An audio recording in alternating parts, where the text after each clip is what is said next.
Hi, and welcome to the first of many podcasts. And the name of this podcast is The Black Socialist. My name is Chantelle Lunt, and I'm delighted to be joined by Josiah, Raphael. Welcome, Josiah. You are very welcome. Did you have a nice day in work? Josiah's come straight from court today. I had a very long day in work. Yeah. You're fighting the good fight, though? Depends on who you ask. Okay. So we're just going to talk today. I mean, obviously, anyone who's got eyes and ears can see that the whole situation at a political level is a bit of a mess. Just on the level of being a black person, we kind of lost faith in those currently in Parliament a long while ago.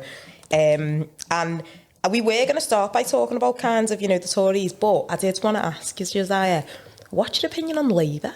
On Labour, I think it is a dumpster fire. Okay. I think when you have a voting system like ours, and they're the only party with a real kind of opportunity to get in power and oppose the Conservatives, and you have a leader which is essentially a Tory, a massive divide within the party, and a campaign to essentially remove people from the party who don't agree with the leadership. They're making the Tories' job easier. I don't know what to tell you. 100%. Like, my mum would always say, red tie, blue underpants. And that kind of describes what my opinion of Keir Starmer is. And it's like, it really does feel like he wants us to hate Labour, like, not only as a working class, but as a black community, particularly in Liverpool. If we look, a lot of kinds of, we've got Anne Roderick's left, we've got Sarah Morton's left, we've got Jo Baird, who I think she was forced out, was she not? And a lot of people are citing, racism and saying this isn't an inclusive party. And even if we look back to BLM, one of the things that Keir Starmer came out and said was, it's a moment, it's not a movement. And he's never really been an ally, has he? And the black community, I know, have been quite sceptical of him, but in light of the way black MPs have been treated, and as you say, people who are in positions of power within the Labour Party, I've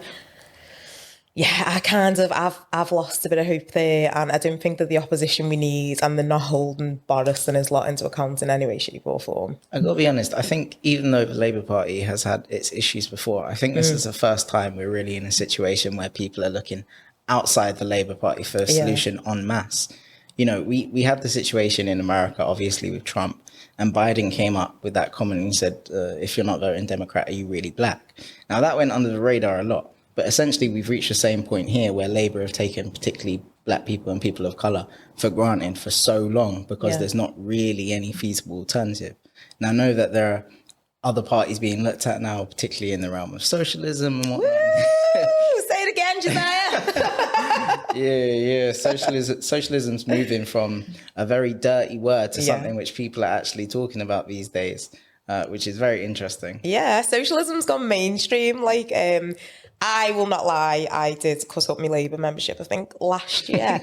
But this year, I have been lightly flirting with a number of socialist organisations. I won't name them because I don't want anyone to get jealous, but I have been seeing other parties, so to speak. And as you say, it's not, like in America where socialism is completely frowned upon. Yeah. Here, especially with the younger generation, socialism's a legitimate alternative and something people are really considering. But, if we consider the pandemic, how much would socialism have improved what we all went through during the pandemic? Well, I think the question, you wouldn't even have to go full-scale socialism. Yeah. And again, I'm not necessarily a socialist, but... For the record. I'm not a socialist. But even if you look at someone like, say, Jeremy Corbyn, can anybody really at this point... No, listen, I know they will, but can anybody who has a brain cell seriously sit down and say, oh yeah, things would have been just as bad under Corbyn? Come on. Because we already knew his stance on a bunch of this stuff. Exactly. He called out all this behaviour that was going on in Number 10 a long time ago. Exactly. His response to COVID, obviously I'm not saying he was perfect, he had a lot of issues, but at the same time, I feel like we would have been in a much better spot. Exactly. Free internet, universal basic income. Heavens no, we don't need that. Literally 2 months later, we need internet. We need a universal basic income. Yeah. So it was it was a bit of a prophet, Jeremy Corbyn, and unfortunately, he was proven right to the detriment of many people in this country who all felt the effects of COVID. But moving swiftly on to our Boris and the lot who are currently, I use the term occupying because God knows what they're doing in Parliament, but occupying, throwing house parties. What do you think? In the past, few weeks, we've had, obviously, the stories about the party that did not happen. It was just a meeting with cheese and wine. And then not only the war on drugs, the war on drug use within, I would say, working class communities, as in you can now lose your passport, and more powers to the police for people in possession of drugs. No, not a bit insight about, supporting people on a welfare level who have substance abuse issues, but really just this kind of penal, criminal justice system approach of more police, more prison, which always works when it comes to drugs. But at the same time, studies have shown that 8 out of 10 of the toilets in Parliament have cocaine in them. They're sending sniffer dogs into Parliament because of the cocaine use. And I don't know if you've been on TikTok recently, but there's a few videos of politicians who look like they've been enjoying a bit of Colombian March and powder, allegedly. And I just think, is it one rule for them and another for us? Listen, I think that when we're talking about this, you have to remember that these people aren't getting their stuff from Colombia, and they're not getting it through Southeast London. They're not getting it through Moss Side. These aren't the places where this stuff is coming through. This is the problem which very much starts from the top. These are our leaders, supposedly, and they're setting the example. But we know when it comes to drugs that, working class people aren't shown to be using drugs more than middle class or upper class. Actually, they use them less because, they don't have money to afford it and they can't get away with it. When they're caught using them, they suffer much worse consequences. And we know that when they use them, also, they're using them for different reasons. Often it's through dependence, through trauma and situations that they've gone through. If you're homeless on the street and trying to get through the day, you're much more likely to try and have a coping mechanism. Whereas, those in number 10, no matter how much they claim they need higher expenses, very different reasons. Second and third jobs because they're poverty stricken on that 80 grand a year. God. But yeah, I agree. And I think, in terms of the criminal justice response, quite often there's a big light shone upon working class communities, and working class communities are pathologized and problematized as these, people who are all out there taking drugs, when, as you say, you're more likely to be taking them as a middle class or upper class person. And this is because the police don't go after those people, though.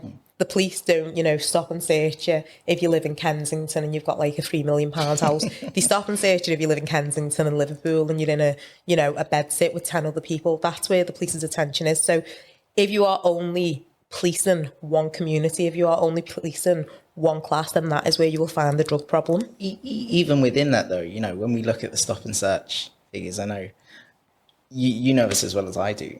The stop and search figures, disproportionate number of stops and searches are on suspicion of drugs. Yeah, we know that there's no racial diversity. In fact, there's nothing to say that black people use drugs more than white people. Yet despite that, black people are stopped disproportionately. So something's not adding up here.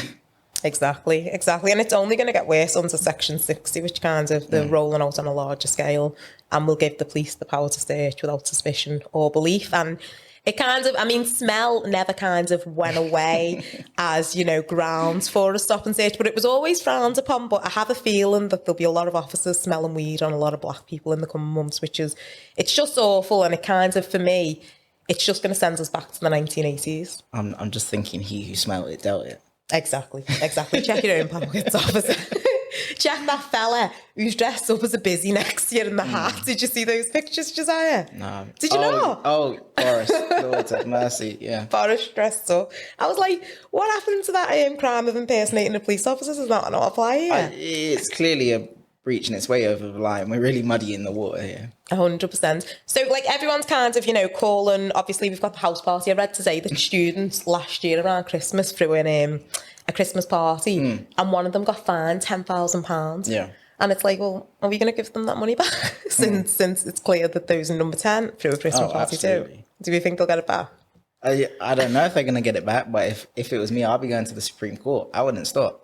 Definitely. And then there's the bigger question. So obviously people are like, Boris should resign. This is awful. This is preposterous. And me, I'm sat here like, well, who's going to replace some sort of horrific headline to say same Priti Patel's going to run, yeah.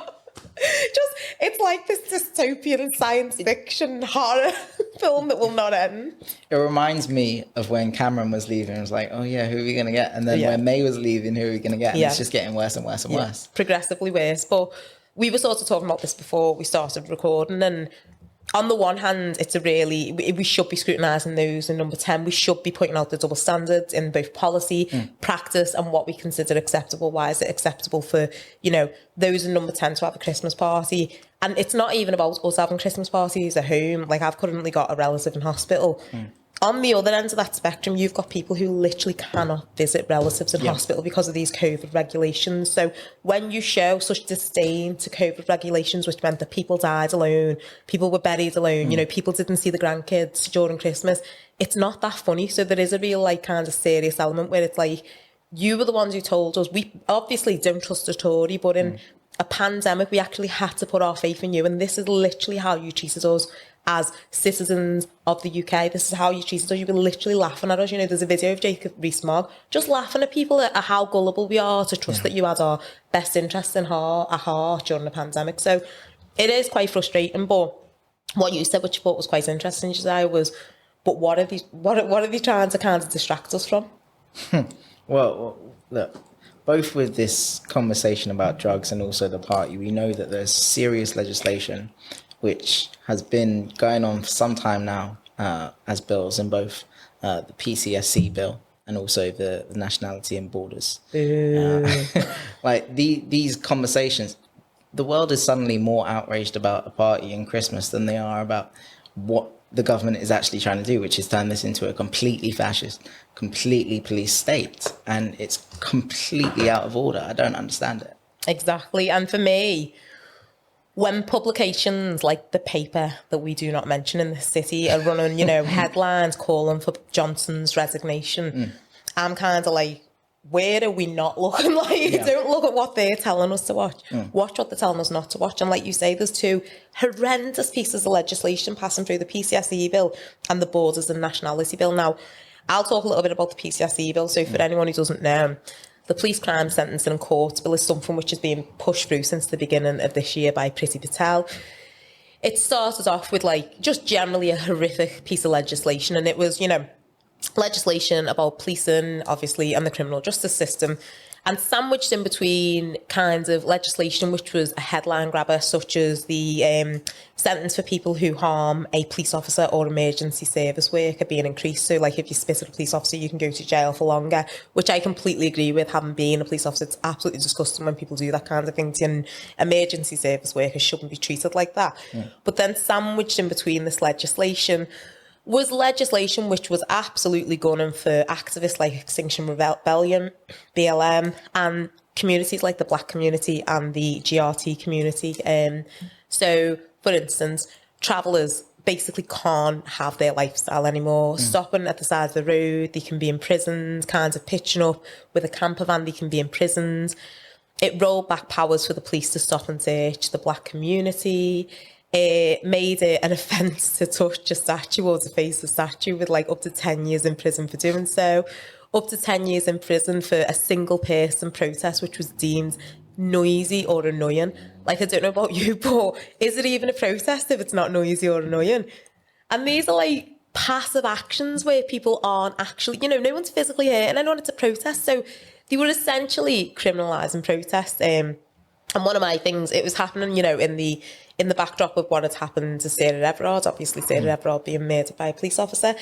And statistics like the 1.6% of rape convictions were coming up and how unsafe women felt. And it was at a time when women are basically getting what is essentially just a joke amount of protection from the criminal justice system. A statue's got 10 years on it if you touch it. So there were a lot of women dressing up as statues and are you gonna protect us now? It was absolutely ludicrous. And then in the final stages, Priti Patel and obviously has pushed through a load more amendments to this bill, which are making it an offence to lock on, which can be something as little as holding hands with another protester or obviously attaching yourself to a building or an object. So it's an offence to lock on. You can get up to 52 weeks in prison.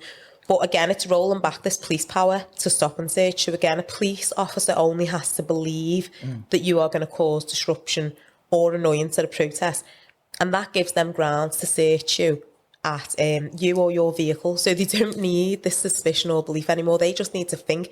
It's a bit it's preemptive crime solving. It's I think you might commit a crime to save this process.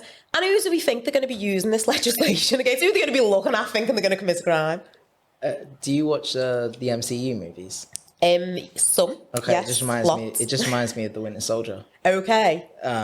With the punishment before the Yeah. crime. Well, it's a bit Minority Report, isn't it? It's like Minority Report. Like, in 2030, you might commit a crime, so we're going to take you out. Yeah. Kind of thing. Well, arrested in Minority Report, but, I'm sure they take us out under this current government.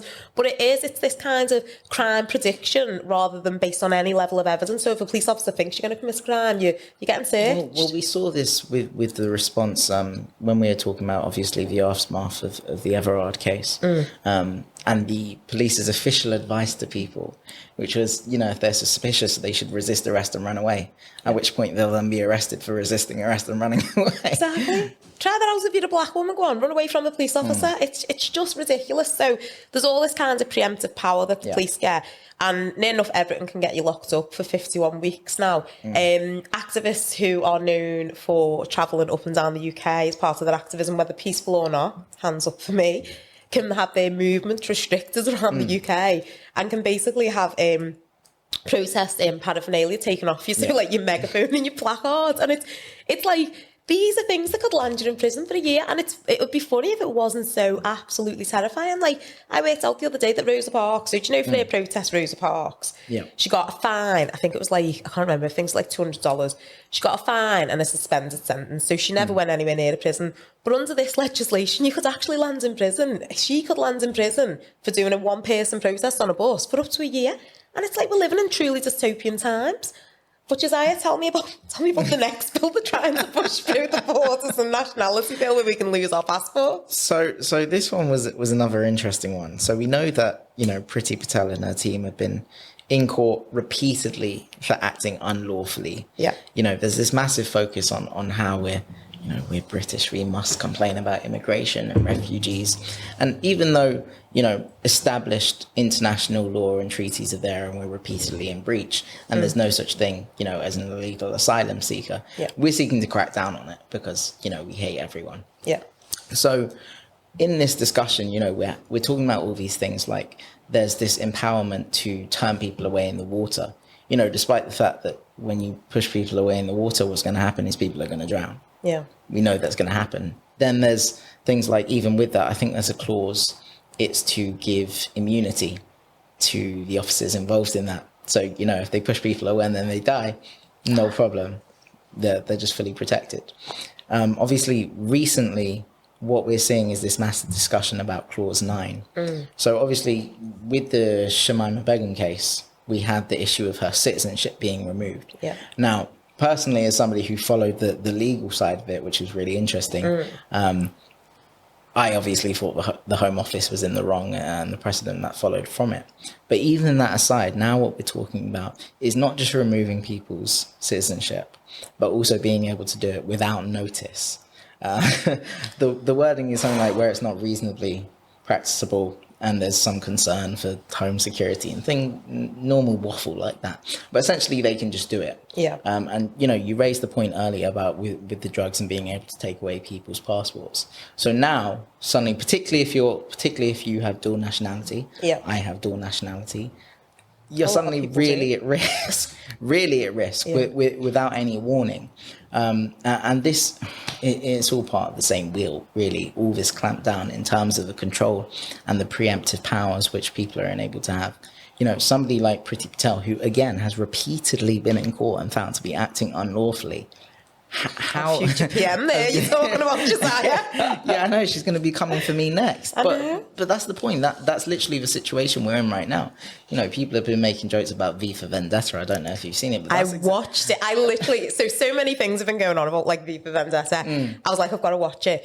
Don't watch it. It's terrifying. It's literally a prediction of what's happening now. There's no element of that that's like dystopian sci-fi. That is literally, and it's set now. So it was made in 2005, I think, but it's set around about now, and it's like, was this person like, were they clairvoyant? Could they see what was coming and they were trying to warn us? Well, I wouldn't be surprised. A lot of this has been predictable, like what happened with Obama. You had it here, where you had a severe backlash to the relative left having a period of power. Yeah. And now what's happening is, you could see this downfall coming. Where were they going to go?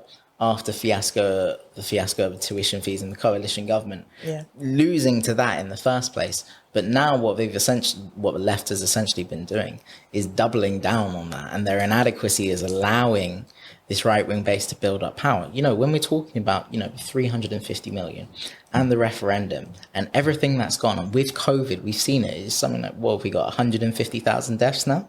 Yep. And all of that comes down to the fact that, we were late to go into lockdown. The lockdown measures weren't extreme enough. We came out early. We did this Eat Out to Help Out scheme. We continually came back off lockdown. We were giving out contracts to mates for PPE, which doesn't fit. All of this stuff, it's murder on a mass scale. And yet we still have an incompetent opposition, which is allowing it to happen and double that. There is no opposition though when you watch them. It's like there's so many openings to just... Like, what was that guy called? I'm going to forget his name. He was like an MP who he really fought for the miners, and I think his name was Derek, and he was known as the Beast. Does anyone ever know his name? Oh, I'll have to Google his name. But he was really famous. He used to always get kicked out of Parliament. He used to call David Cameron a liar. It's like, you're a liar and a cheat. We need to know his name. We need to know his name. I know who you're talking about. But he's unfortunate. Derek Skinner. Is it Derek Skinner? Is it? Or is that so? Dennis Skinner. Yeah. Dennis Skinner. But he was someone who would just drag the Tories, but really, really drag them and tell them about themselves and to tell them how they were causing harm, tell them what they were doing to working class people and make them feel ashamed. There's none of that. No. You just feel like, Keir Starmer's just one of the boys, isn't he? He's Sir Keir Starmer, isn't he? I feel like they finish in front of the telly and they all go out and have a bit of cheese and wine and laugh at the rest of us. Did you see his interview the other day? Starmer's? In response to Boris. It was something like, somehow Boris is finally actually getting some criticism, not for the, relevant and proper points, but he's actually finally getting criticism. And Starmer's response was essentially, it doesn't look great, but we need to wait for the facts. Oh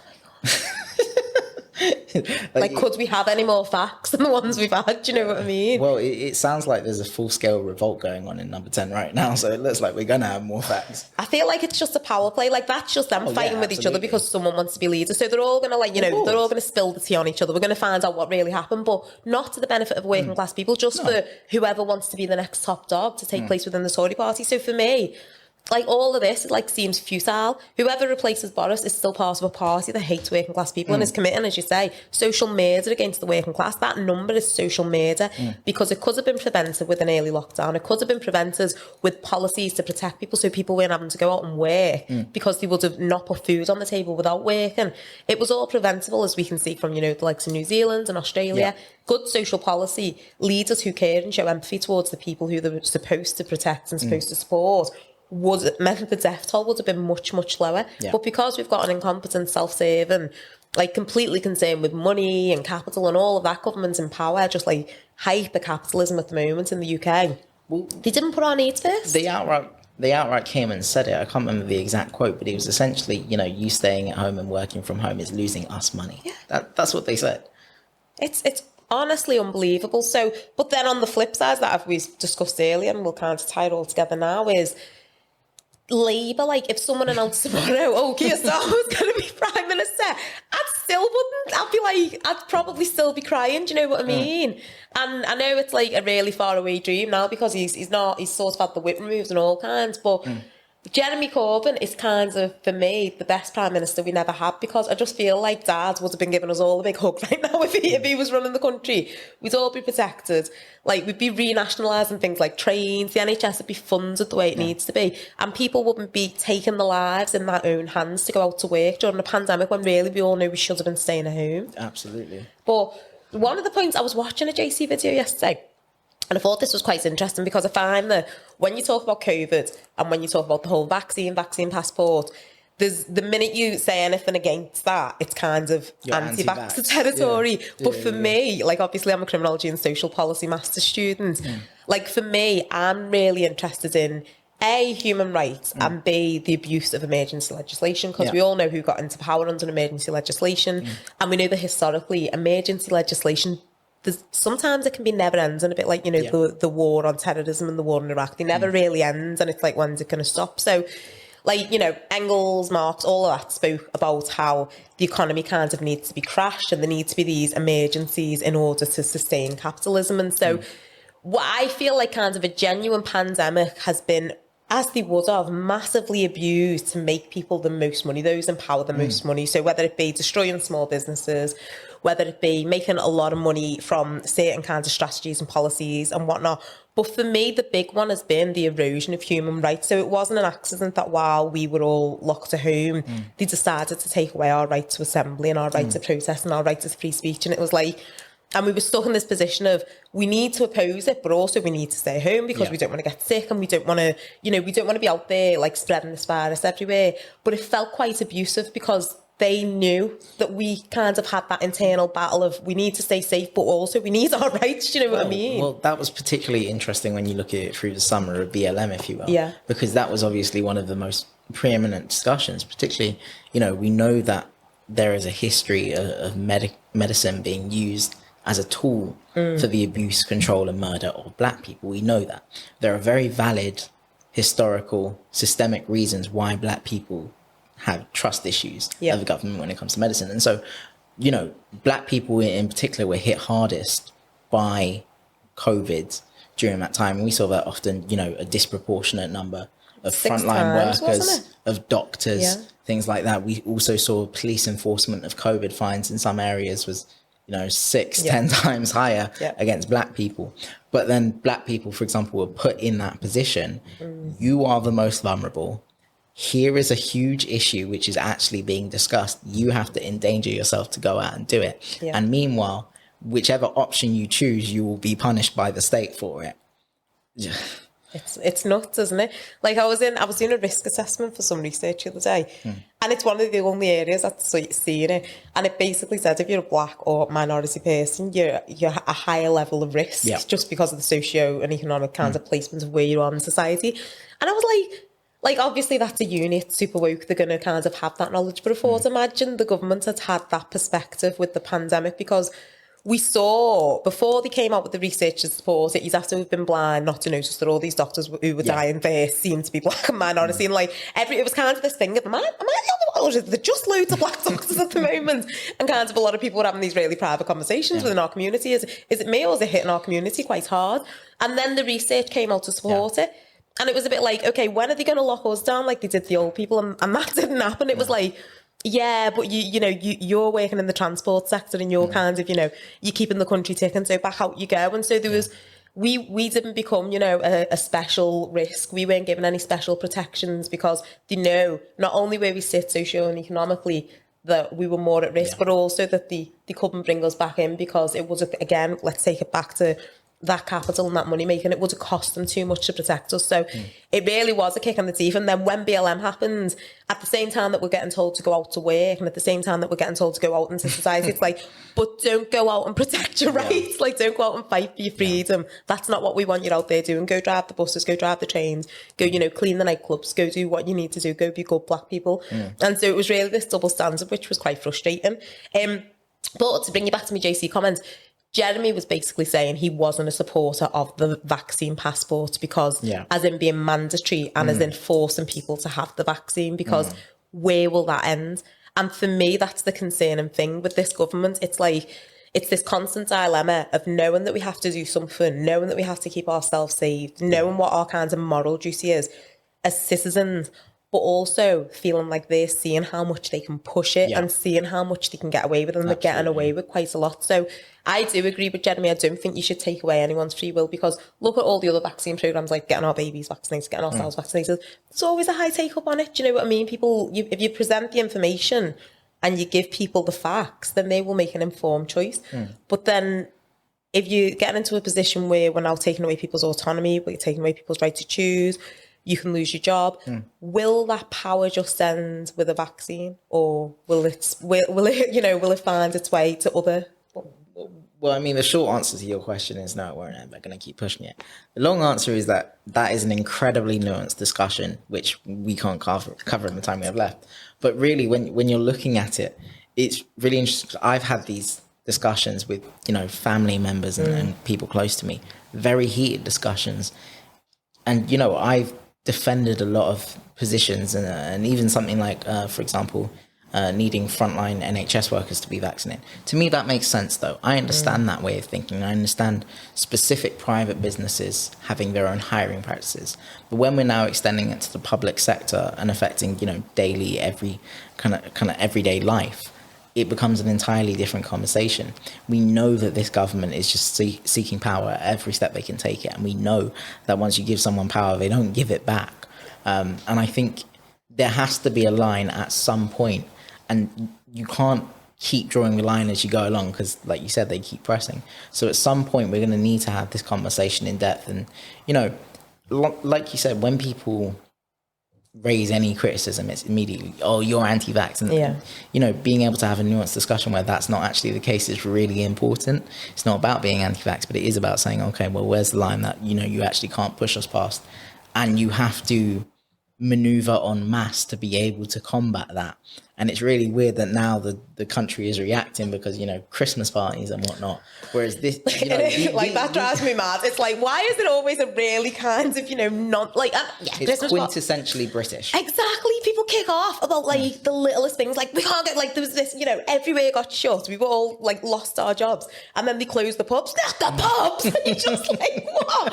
And now it's like we've lost our right to even step outside, to like breathe without Priti Patel coming for us. You can have your citizenship removed, and then they find out they have wine and cheese and everyone's kicking up, and you're just like, it's just the most, and it's great. It's like any form of people being, engaged in what's happening at a political level, and any point of people knowing what's happening at a policy level, I'm all for that. But sometimes you think, like, can't you be there for the bigger issues? Well, that's the weird thing. I remember, through that summer thinking we're getting to that point, and it's kind of that perfect storm where there is going to be some serious rebellion. Maybe not in like the Game of Thrones sense, but there's going to be a real big pushback and people actually come together. And what we've seen with different movements, I know we talked about this briefly earlier, where different movements and groups are coming together and actually interacting and sharing information and discussing, building each other up, getting to that point where,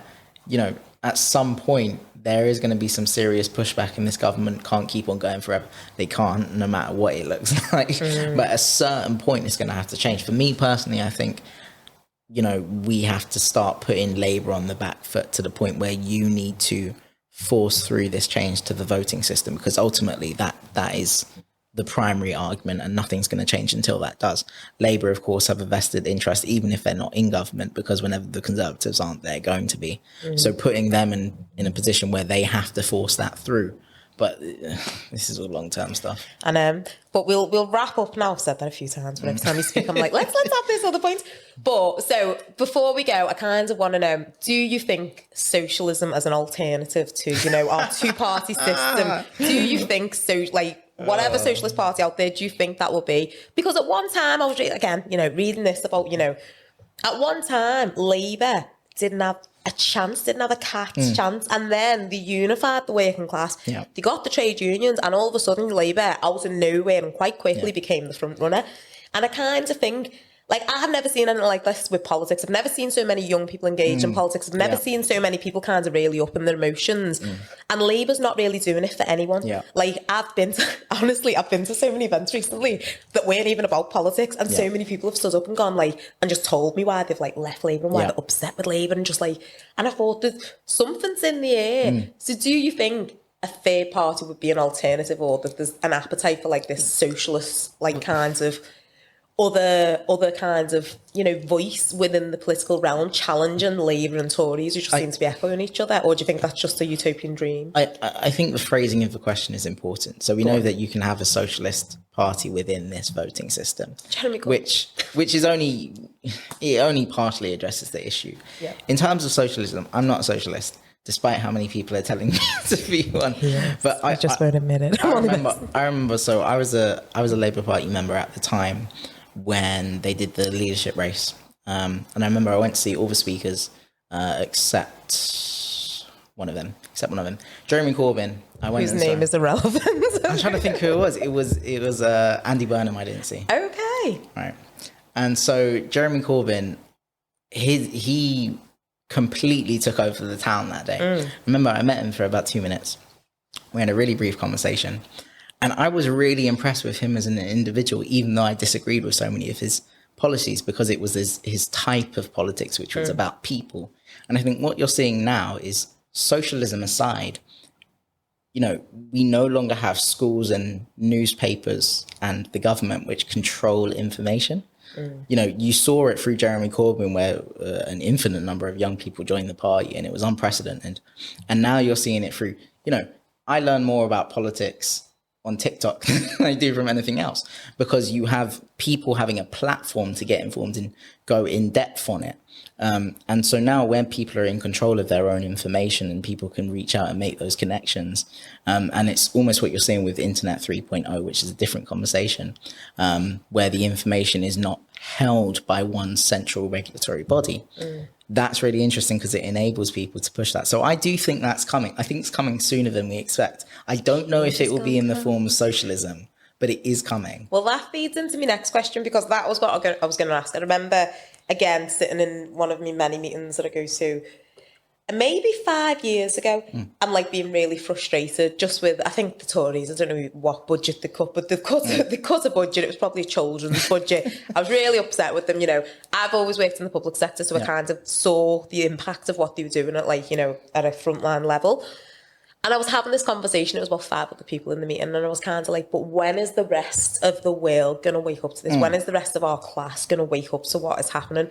And when are we going to have that pushback? So you look in France, it's literally tools down. We're just not having it anymore. And you have to, and literally the government in the end, they're like, okay, well, we'll give you what you want. You know, they'll change policy that day. And they really just do go at it. They're really, really kind of, you know, they just won't back down. But I just feel like we never quite get there here. Do you think we'll get there? We're getting there. I think Brits are too hung up on sensibilities. But to put it really, really bluntly and simplify the issue, a lot of people are going to die soon. Old people are going to die. And we see this in ideology in that sense. A lot of the Tory voter base, you know, a lot of the people who grew up and their only representation and the only time they saw black people was the minstrel show. Those people vote. Are you talking about the boomers who screwed us over? No, but people who grew up watching white people in black face paint and dancing on stage, those people vote. Now they still vote. And so when those people naturally die, obviously there is an element of passing on your ideology to your children, but it phases out over time. And so as that moves along, the Conservative Party is going to be in a situation where they don't have that core votership. They've moved on, and Labour's core votership, which they've done their best to alienate now, they essentially move further to the right, whereas this new generation of voters and those shifted to the left. And you're seeing something similar to what's happening in America with AOC, and you're seeing it here with like Zara Sultana, for example. Yes, you're seeing that now. That element is rising, so I do think that's coming sooner than expected, even if it's not immediately. This is exciting. The dinosaur gammons are dying out, like giving way to this fresh new young perspective of woke loveliness. I love it. I really hope it happens soon. I think we've got 2 more years of Tories. It's like the 2-year anniversary of losing the general election yesterday, so I'm a bit down in the dumps. But you've given me hope. Is there anything you want to add before we go, Josiah? I'm pretending to be an optimist. I'm trying my best. It was beautifully optimistic. I feel better. I'm trying my best. Bit of Christmas joy. Thank you so much for coming on, and thank you for listening, guys. Stay tuned for the next one. Bye. Bye.